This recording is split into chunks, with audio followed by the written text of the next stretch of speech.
Assalamualaikum warahmatullahi wabarakatuh. Saya Sarmila akan menjelaskan tentang proposal penelitian pengaruh terhadap perubahan sistem perpajakan di Indonesia. Yang saya sendiri, Sarmila Agustin, akan menjelaskan tentang latar belakang dari proposal tersebut. Sistem perpajakan merupakan salah satu pilar utama dalam pembangunan ekonomi suatu negara. Dalam upaya meningkatkan kepatuhan pajak dan efisiensi administrasi perpajakan, banyak negara telah beralih menuju sistem self-assessment. Di Indonesia, perubahan kebijakan ini merupakan bagian dari perjalanan panjang dalam reformasi sistem perpajakan yang berkelanjutan. Perubahan terhadap sistem di Indonesia sudah mengalami berbagai macam perubahan, yang dari awalnya sudah menggunakan sistem DJP, berlanjut dengan perubahan terhadap perhitungan PPh 21 yang sudah menggunakan sistem TER, dan sampai dengan saat ini yang sudah menggunakan sistem Cortex. Nah, rumusan masalah dari proposal ini yang pertama adalah mengapa dengan adanya perubahan sistem perpajakan di Indonesia membuat kepatuhan wajib pajak menjadi menurun. Yang kedua, apa saja sih perubahan terhadap sistem perpajakan? Terus yang ketiga, apa saja manfaat dengan adanya perubahan sistem perpajakan? Tujuan dari proposal ini yang pertama, untuk mengetahui alasan turunnya kepatuhan wajib pajak dengan adanya sistem perpajakan. Terus yang kedua, untuk mengetahui perubahan tentang sistem perpajakan. Terus yang ketiga, untuk mengetahui tentang perubahan apa saja sih terhadap sistem perpajakan. Manfaat dari penelitian ini yaitu KPP dapat mengetahui alasan mengapa menurunnya kepatuhan wajib pajak terhadap perubahan sistem. Terus yang kedua, masyarakat ini dapat mengetahui tentang adanya perubahan sistem perpajakan. Terus yang ketiga, masyarakat mengetahui manfaat perubahan sistem perpajakan. Metode penelitian yang digunakan melakukan penelitian ini adalah metode pengumpulan data, di mana peneliti akan melakukan wawancara langsung dan melakukan observasi dan wawancara langsung terhadap wajib. Baiklah, selanjutnya saya akan menjelaskan tentang bab 2 tinjauan pustaka. Pengertian dari sistem pajak. Sistem pajak adalah mekanisme yang mengatur bagaimana hak dan kewajiban perpajakan suatu wajib pajak dilaksanakan. Nah, berikut adalah uraian tentang bagaimana sih sistem perpajakan itu disampaikan. Yang pertama adalah melalui official assessment. Menurut sistem perpajakan ini, besarnya pajak terutama ditetapkan sepenuhnya oleh institusi pemungut pajak. Wajib pajak dalam hal ini bersifat pasif dan menunggu penyampaian utang pajak yang ditetapkan oleh institusi pemungut pajak. Yang kedua adalah self-assessment. Nah, kalau self-assessment ini, menurut sistem perpajakan ini, besarnya pajak yang terutang ditetapkan oleh wajib pajak. Dalam hal ini, kegiatan menghitung, memperhitungkan, menyetorkan, dan melaporkan pajak terutang dilakukan oleh wajib pajak. Peran institusi pemungut pajak hanyalah mengawasi melalui serangkaian tindakan pengawasan maupun penegak hukum atau pemeriksaan dan penyidikan pajak. Selanjutnya adalah sistem perpajakan di Indonesia. Sejak perubahan ketentuan peraturan perundang-undang perpajakan pada tahun 1983, reformasi perpajakan di Indonesia menggantikan peraturan perpajakan yang dibuat oleh kolonial Belanda. Pada Ordonansi PPS 1925 dan Ordonansi PPD 1944. Indonesia telah mengganti sistem pemungutan pajaknya pula di sistem official assessment menjadi sistem self-assessment. Kepercayaan diberikan kepada wajib pajak untuk menghitung, memperhitungkan, membayar, dan melaporkan sendiri jumlah pajak yang harusnya terhutang berdasarkan peraturan perundang-undangan perpajakan. Nah, berikut adalah tahapan dalam proses. Berikut adalah perubahan sistem pajakan. Perubahan sistem perpajakan mulai dari tahun 1945 yang dimana masih penggunaan sistem manual, kemudian menuju ke era DJP 4.0. Setelah itu berubah perhitungannya PPh dari yang biasa menjadi TER hingga ke sistem Cortex pada saat ini. Yang dimana tidak dapat kita pungkiri perubahan konstan dalam terjadi di sebuah negara, organisasi, instansi, bahkan unit-unit terkecil dalam hidup ini. Filosofi Heraklitus terlihat dengan perjalanan institusi Direktorat Jenderal Pajak yang konsisten berubah. Konsistensi perubahan ini selalu melahirkan insentivasi dan inovasi mutakhir yang terbaik. Perbaruan sistem inti administrasi perpajakan siap atau korteks administrasi sistem atau selanjutnya disebut sebagai korteks. Digadang-gadang menjadi transformasi kuari dan sistem institusi DJP. Cortex merupakan proyek rancangan ulang proses bisnis administrasi perpajakan melalui pembangunan sistem informasi yang berbasis COTS atau biasa disebut sebagai Commercial of the Self, disertai dengan pembenaran basis data perpajakan sehingga sistem perpajakan menjadi mudah, andal, terintegrasi, akurat, dan pasti. Bagi pegawai lama atau wajib pajak bertahun-tahun berjuang bersama mengumpulkan pundi-pundi negara, entah berapa kali mereka diharuskan beradaptasi terhadap konfigurasi yang berjalan. Sejak DJP berdiri, beberapa sering perubahan telah terjadi di institusi ini. Bahkan perubahan di tubuh DJP diejek alias abadi seperti filosofi Heraklitus. Nah, berikut adalah tentang era perubahan dari si DJP. Yang pertama di era Soekarno hingga di era Soeharto.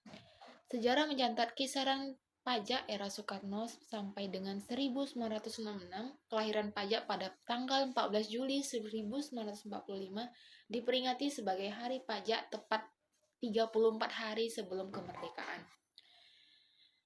Merupakan penanda lini masa perpajakan di Indonesia resmi berjalan. Para pendiri negeri sepakat menuangkan pajak dalam Undang-Undang Dasar 1945. Pasal 23 Undang-Undang 1945 memuat 5 butir ketentuan. Butir kedua menyatakan bahwa segala pajak untuk keperluan negara berdasarkan undang-undang. 2 hari kemudian, pada tanggal 19 Agustus 1945, Organisasi Kementerian Keuangan dibentuk. Pejabat pajak menjadi salah satu unit di dalamnya. Pasca revolusi kemerdekaan, situasi Indonesia belum stabil betul. Aturan warisan kolonial masih digunakan. Penjabatan pajak berformasi menjadi Direktoriat Iuran Pembangunan Daerah atau disebut sebagai IPEDA pada tahun 1965. Di masa ini, penggalian potensi pengawasan dan pemungutan pajak dilakukan secara manual melalui kantor-kantor inspeksi keuangan tingkat kabupaten dan kota. Sistem official assessment berjalan, artinya pegawai pajak menghitung, menetapkan dan menandatangani tempat wajib pajak untuk menagih jumlah pajak yang terhutang. Sistem seperti ini bisa jadi banyak kelemahannya, misalnya pengumpulan potensi pajak yang tidak maksimal.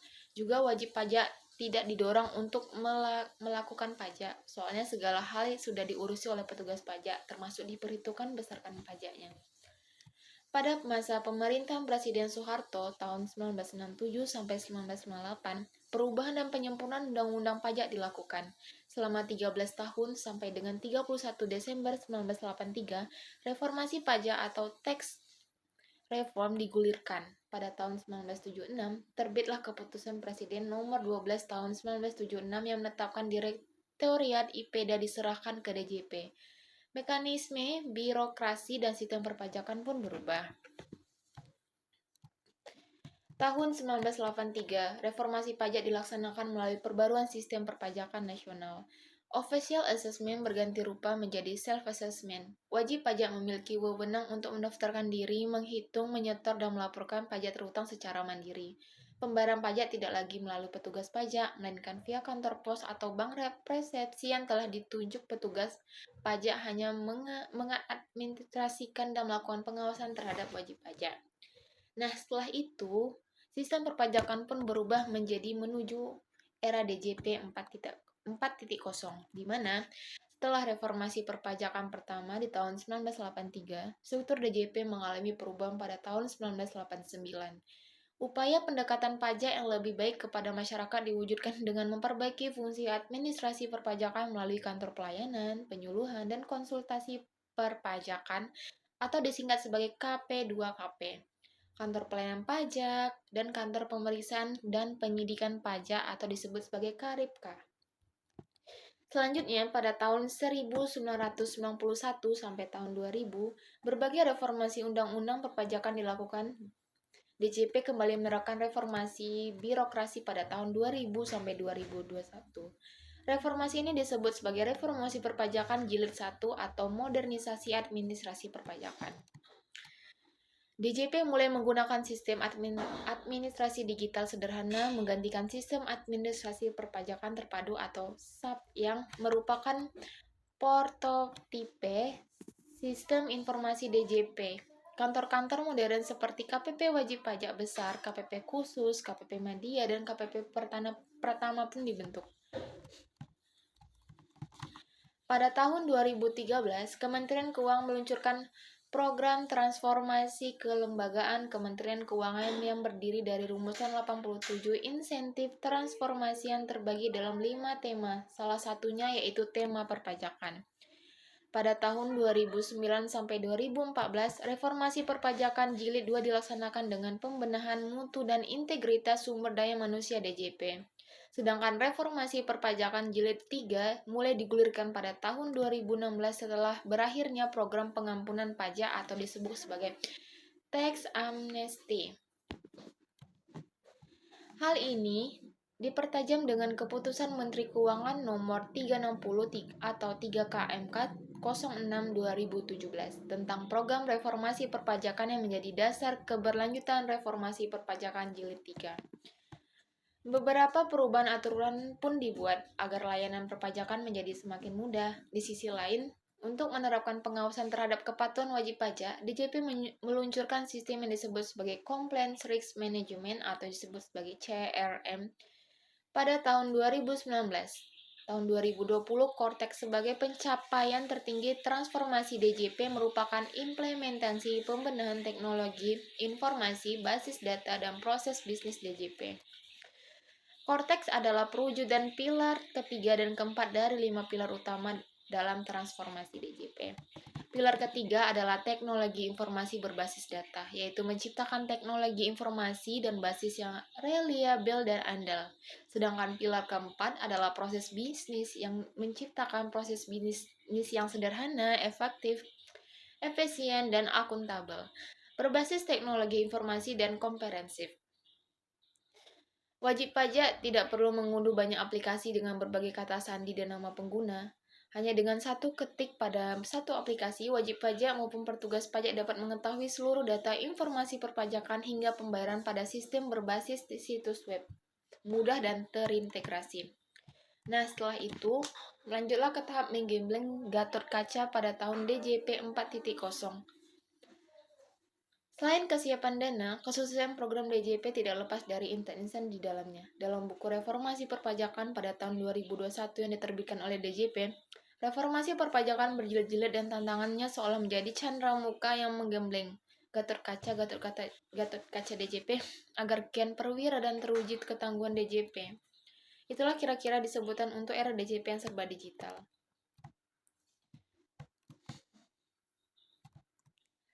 Selanjutnya adalah menurunnya kepatuhan wajib pajak dengan adanya perubahan. Dengan adanya perubahan, tentu membuat wajib pajak harus belajar dan mempelajari sistem baru sehingga memicu turunnya kepatuhan wajib pajak. Nah, dengan tadi yang awalnya